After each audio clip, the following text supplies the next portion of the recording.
Hello, I am Dragos Iliescu. I am a professor of psychology at the University of Bucharest in Romania and the editor-in-chief of the European Journal of Psychological Assessment.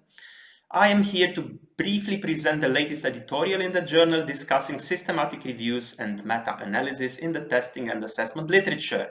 This editorial has appeared in issue 2, volume 38 of the journal, and was co-authored with the former editor-in-chief, Samuel Greif, and 3 of the current associate editors, Andrei Rusu, Marjolaine Focma, and Ronnie Scherer. Well, we all accept the importance of systematic reviews and meta-analysis in the scientific ecosystem. They are an important cog in what we call the cumulative nature of science.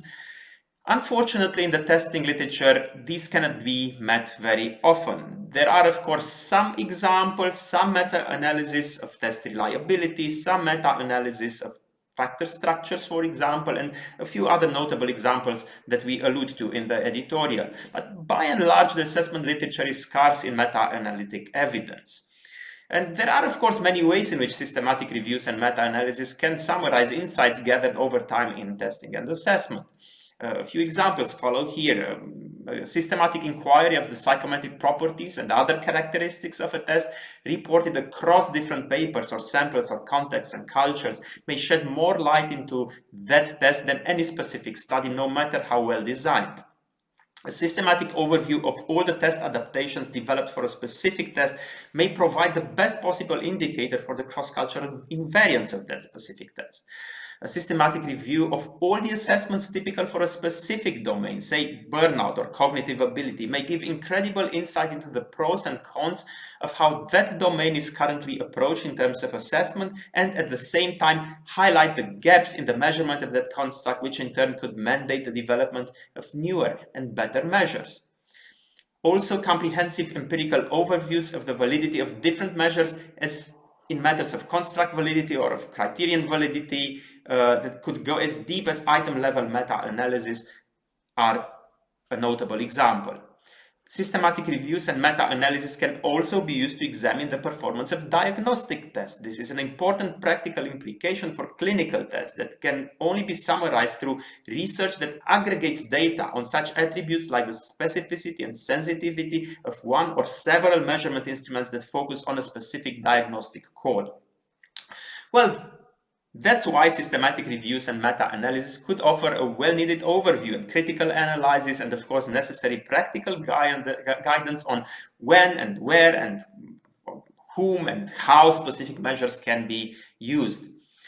Well, we finished the editorial with a call to action, of course. We recommend 3 points. First, we recommend work on systematic reviews and meta-analysis that investigate the psychometric qualities of a specific measure, and we could recommend in this context that studies focus on acknowledged gold standard measures that are intensively used in practice and in research.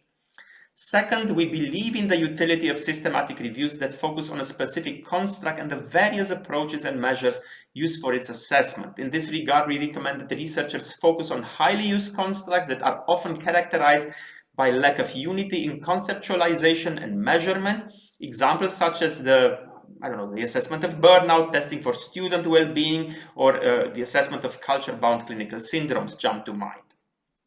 Third, we suggest that systematic reviews that focus on measures that have been developed or adapted and are available in a specific cultural space will be useful. Especially understudied and non-weird cultures such as Sub-Saharan Africa, the Arab cultural space, or Southeast Asia are of interest in this regard and could contribute to a lucid view on the current state of psychological assessment and the extant gaps to be addressed by future efforts in those cultural spaces. Finally, an important announcement. We have now a new submission type. The editorial office has streamlined the submission and review of these papers and provides now the possibility of a dedicated type of submission, systematic review / meta-analysis, with up to 10,000 words, which we strongly recommend contributors to consider, especially because it's a little bit more generous in space than usually permitted by the submission guidelines of the journal. Also, we call for papers for a special issue focused on such meta-analysis as recommended here will go out in the immediate next issue of EJPA, and we await your proposals for papers in this special issue Well, keep in touch then on this and other matters. Bye-bye.